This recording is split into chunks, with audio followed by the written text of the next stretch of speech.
Happy New Year to everybody. Thanks for joining us here today.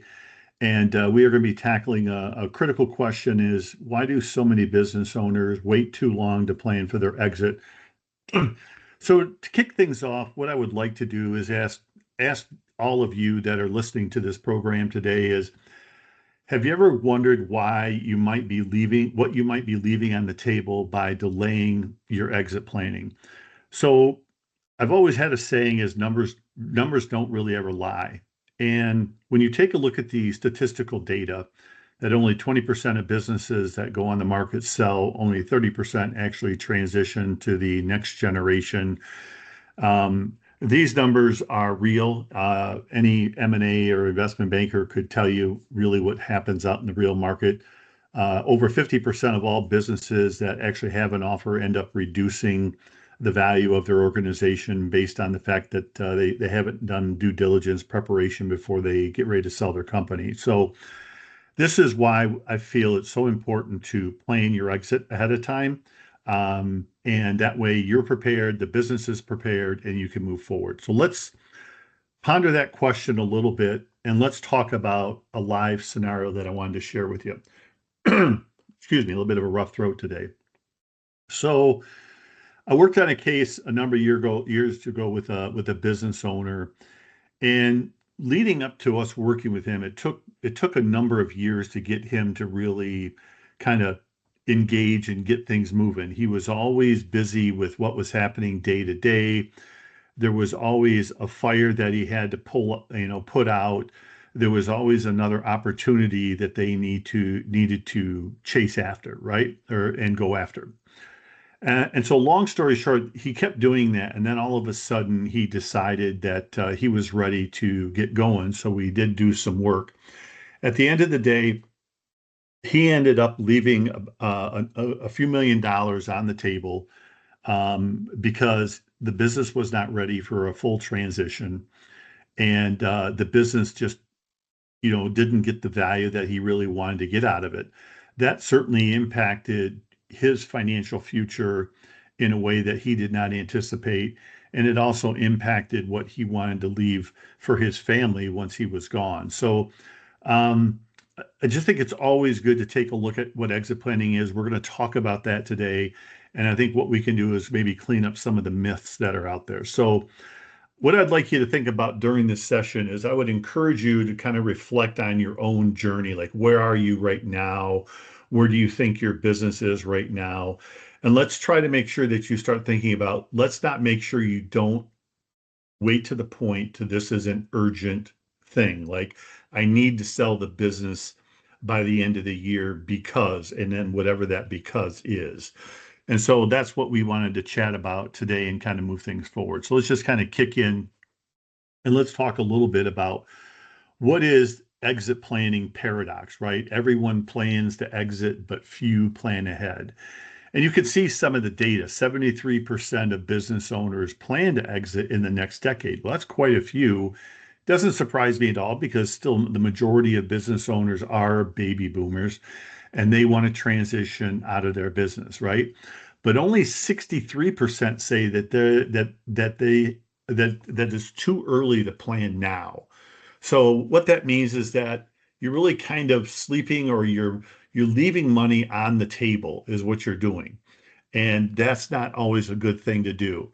So let's talk a little bit about why owners delay, what that delay may cost you, and then the proven solution that you can start today as you kind of move forward.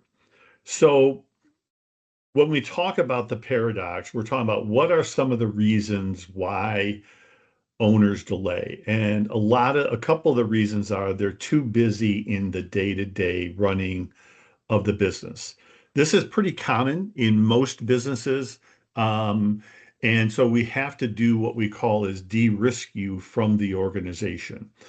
Also, there is a fear of the unknown, a fear of letting go. So do you have an identity outside of the business, or is what you feel like I'm only worthwhile if I'm going to the office and I'm working? So do you have no outside activities and you're going to work and you're coming home and that's kind of really more like a job is what we kind of call it. And then you're just kind of going in and coming back. And then certainly there's an emotional attachment to the business that you have, and you feel like you're the only one that can move this organization forward. So some of the hard truths about this is waiting doesn't just risk of leaving money on the table. The longer that you wait, the fewer options that you have. And what's really important here is the less control that you have when you get ready to exit. And when I mean control, it doesn't matter if you're doing a family transfer. It doesn't matter if you're going to do what we call a management buyout. It doesn't matter if you're going to sell to an outside third party. The longer you wait, you lose your options and you lose control. So one of the solutions that I want to suggest to you today is there are some simple things that you can start now and start to take some small step, like do a diagnostic assessment or have a conversation in what does it really look like to transition out of a business. Okay. So at least start to do something, take one step and take a look and trying to discover a little bit more about what is it that I don't know. And then that gives you some things to start thinking about as you kind of go through the process. Let me introduce myself. I am Vincent Mastrovito, the founder of Prometheus Partners, and I have been doing exit planning for going on almost 2 decades. We have helped hundreds of businesses transition out of their business successfully and monetize as much of the value as they would like to go.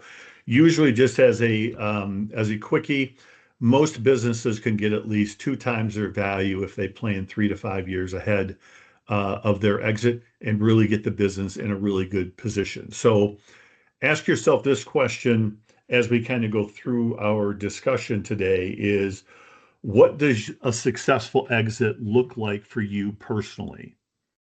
And then if you'd like to connect after this session, certainly there'll be an opportunity for you. We could have maybe a 15-minute discovery call and then just kind of walk through a little bit about what does that really even look like, right? You may not be ready to make a commitment now, and that's perfectly fine.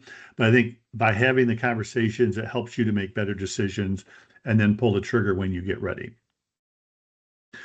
So reasons for waiting for an exit, right, is one, too busy running the business. 45% say they're just way too busy running the business. What does this tell you, right? Owner dependency. I'm involved in the day-to-day. I'm not focused on the vision and the direction of the company. An owner that's focused on the vision of the company and the direction of the company is spending a lot less time, if zero time, inside of the day-to-day functions of the operation. Okay, so that's quite a few. 63% perception is that they think it's too early. And our picture and how we view it is when you have a business that is always transferable, meaning someone would always want to buy your business, it is a transferable business. You now, as I mentioned just a minute or so ago, you stay in control and you get to dictate when is it that I really want to give up. Okay. So if you're pulling in what we normally see are somewhere between 40 to 60 hours and sometimes more hours per week inside the business. When you have a transferable business, you're really looking at something that's going to be along the lines of 15 to 20 hours tops. And that's going to free you up to do a lot of the other things that you enjoy in life, spend more time with your family, the other things that really can kind of move you and drive the business forward. 50% feel like there's an emotional attachment, right? Over like, this is mine. Who else is going to run it? No one else can do it better than I can do it. And those types of things, right? So that's a fairly big number. And then 50% fear of the uncertainty. What is the real value of your company? You know, valuation does great, and we do them. We're trying to give you a value range because remember, someone will give you a number of what they're willing to pay for it, and you can put a value on the business. We want to put a range of what is that value range, both low side and high side. But we also want to prepare you for the due diligence side is what happens once they make you the offer and they start going through everything, what type of exit plan. And that's what it does for you is it creates that due diligence, that shield that says, hey, we see some gaps here. And you can say, well, no, there's not really any gaps here because here's what we've done to ward off those risks as we kind of go through it. So the issue that we see with the owners is one, it's just not urgent. They're too busy. They don't know the value. Um, so when we put all those together, they sound harmless, but they stall decisions and they shrink your options overall.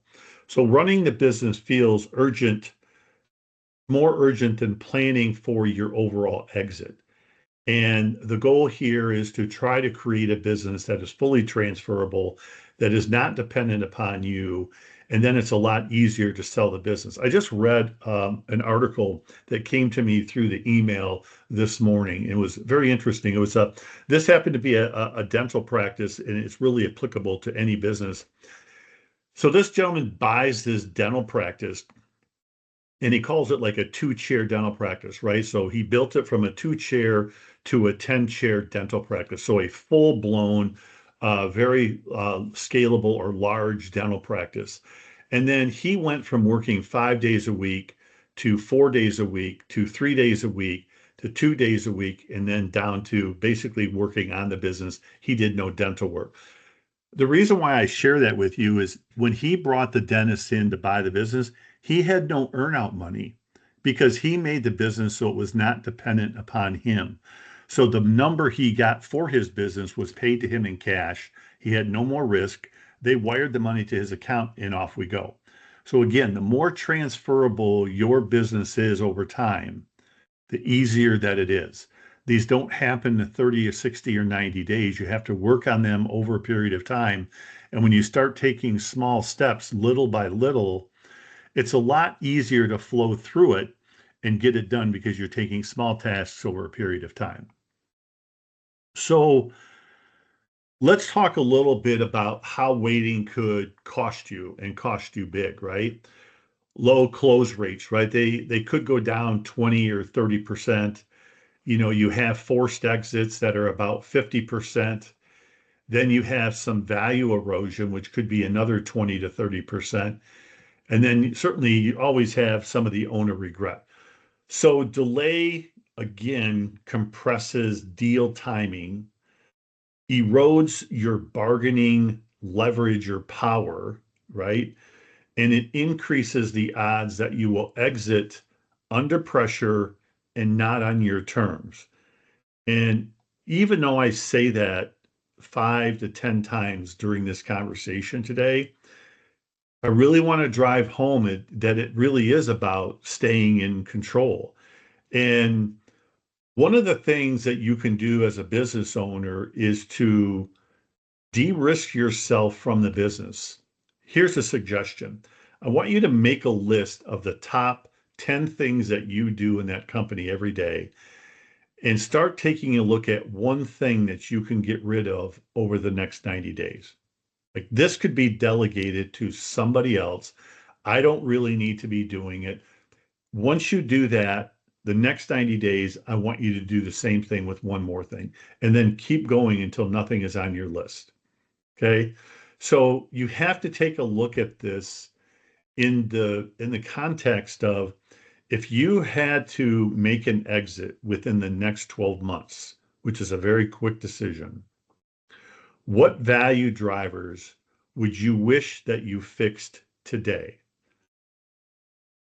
What things do you have in your organization that if they were 20% or 30% better, then you would have gotten a lot more money once you get ready to exit? So I want you to think about that as you kind of go through this session and really focus in on that, because I think that can really help people as they're thinking about it and moving it forward.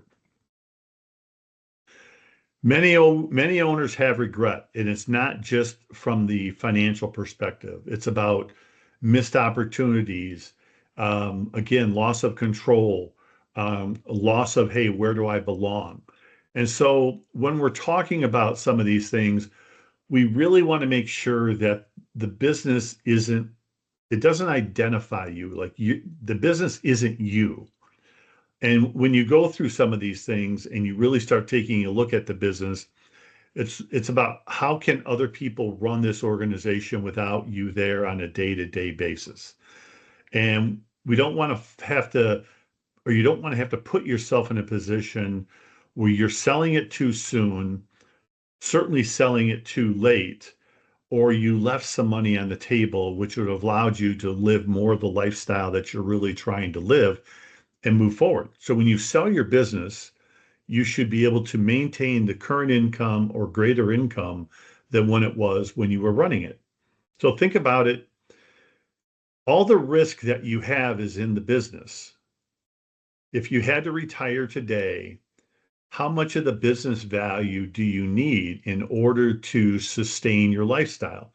If we go back to some of the numbers, over 70% of all business owners have never done any comprehensive financial planning to prepare them for the next phase of their life, which means that most of them are going to need at least 100% of the value of that business to maintain their current standard of living. Now, we don't do financial planning here, but the point is there are different things that have to connect and make sure that are completed in order for you, the owner, to make those decisions. This is a very big roadblock. If you don't have enough money to retire on, in many cases, the conversations that I have had with business owners is that is a big roadblock as to why they're making a decision not to exit their business because of that uncertainty. The certainty is, well, if I keep working, I keep taking a paycheck. That is very true. But if you can't work, then there is no more paycheck. And so you have to have both of these things put into place. What is your value gap and what is your wealth gap, as we call it, right? So the value gap is what is the business worth today and what could it be worth? I forgot one, so excuse me. I forgot your profit gap. How much more profit can you get out of the business? And then your wealth gap. If you didn't get anything from your business, if your business had zero value, do you have enough money saved up outside of your business to maintain your current standard of living? Those are some of the questions that you really want to take a look at and start to answer as you kind of move through that process. And again, if you have questions, feel free to schedule a 15-minute discovery call with me. I'd be happy to go through it. You don't have to commit to anything, just happy to answer any questions that you may have and just have an initial conversation to maybe help clear up some of the cobwebs that you have and some of the things that maybe allow you to think a little bit more cleaner. Making it real, some true stories. So today we're going to get quite a few true stories here about what's really going on. Live case that we worked on, business owner lost over $3 million in value because of poor preparation. So their multiple was at about 6 times and it went to 3 times, cutting their payout in half. So the issue is it was a $5 million manufacturing organization with about a 20% EBITDA, entered due diligence at 6 times. There were enough deficiencies that cut the confidence in the deal that it was repriced after due diligence down to 3 times or $3 million. That's a huge hit, right? Now you have to decide, do I have to leave? Do I need to leave? This owner had to leave. So you have to make sure, again, and this doesn't count netting it out for taxes. Most of these cases, when you're selling outside, are going to be an asset sale. Those are probably mostly going to be coming out at ordinary income taxes. So there's another 35 to 40% erosion on that number.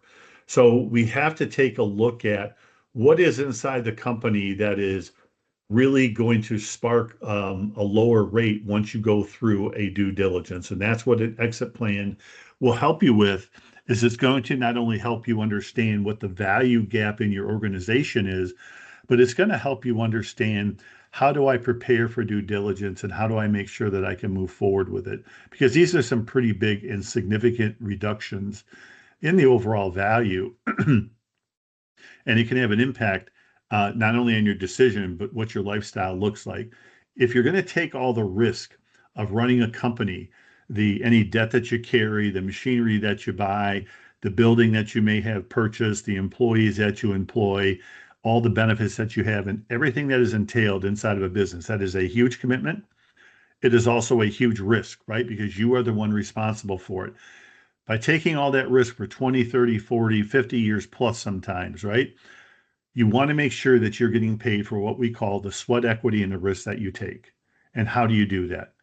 That is worth having a conversation for and preparing that business so that you can make the right decisions and you stay in control as you kind of move forward. So some of the solutions are one, state of discovery, as we call it, right? Looking at a diagnosis, what does the company look like if a buyer were to come in? That's what we are helping you to do, is look at what does it look like from the buyer's perspective, and what things are you doing that you do exceptionally well, and what are some things that need some work? What are some low-hanging fruit things that you could fix pretty quickly and really add some current value? And what are some things that we could probably help you move through the process and get even better that could garner a lot more cash when you get ready to transition out? And again, the transition to us is irrelevant. A fully transferable business is going to garner the most amount of money. Again, whether it's going to your children, a management buyout, or some type of third-party sale. It does not make any difference. You can get to build the foundation of addressing where the high risk factors are, strategic planning, leadership team. You got to make sure that these things are in place and moving forward as you get ready to transition your business. And then certainly, what type of continuous improvements do you do over a period of time? So the longer you take to do these, meaning the earlier you start, the easier it is to do because you're doing small things over a period of time. Your dependency on the business starts to reduce almost immediately. So now you spend less time in the day-to-day functions of the organization. Your energy levels are up, you're renewed, and it allows you to continue to move this organization where you want it. And then you can decide, when am I willing to make that decision to transition out, and how much money do I want to get out of it? So exit planning education has grown 5 times since about 2013. Owners taking action are winning the outcomes the way that they want to. And so this is really important as you move forward and you start considering this and taking a look at exit planning for you and your organization. So I hope this was helpful for you and gave you some information. We keep these things to about 30 minutes. Would love to have a conversation with you for about 15 minutes. You can scan the QR code here, set up a quick 15-minute call with me just to have, again, a general chat about a little bit more about exit planning. Let's talk a little bit about your organization. Let's talk a little bit about what some of your plans are. What are you thinking about? And that'll give you some data. And then we'd be happy to supply with some more stuff to give on some that you can read over, take a look at, that'll help you kind of move through the entire process. If you're really interested in understanding where your company stands, you can take 10 minutes and scan this QR code, and we have a scorecard that will give you a report that will email over to you that will give you a really good idea of how transferable your business truly is. And so take the time to scan the QR code and go through and take that 10 minutes and answer those questions. It'll give you a great action plan to start taking a look and maybe viewing your organization from a different perspective. And then we can have a conversation about what does that really mean for you and how do you move forward with that information as you kind of look at it. And then lastly, here in 2026, we're very excited about this year. We got a lot of good things coming out this year. We are now going to be doing these master classes every single month. And so the next one is going to be in February. And we are going to be talking about sales and marketing strategies and why do you need them, right? We're going to be talking about customer acquisition costs. We're going to be talking about lifetime value of a client. We're going to be talking about projections, why sales pipelines are inconsistent with most organizations, and moving it forward. So on Thursday, February the 12th at 1 p.m. Eastern Time, they're always at 1 Eastern Time, we're going to be talking about sales and marketing and how can you utilize that to move your organization forward. Remember, marketing generates sales opportunities. Sales opportunities generates revenue for the organization. These are why these are tied together and why they move through the process. So certainly tune in on February the 12th to take a look at that class also.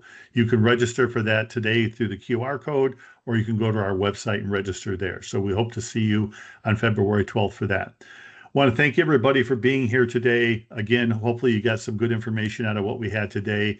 Any additional information, please feel free to reach out to us. I'd be happy to have a conversation with you. Have a great week and a great month. Happy New Year to everybody one more time, and we'll talk to you soon. Bye now.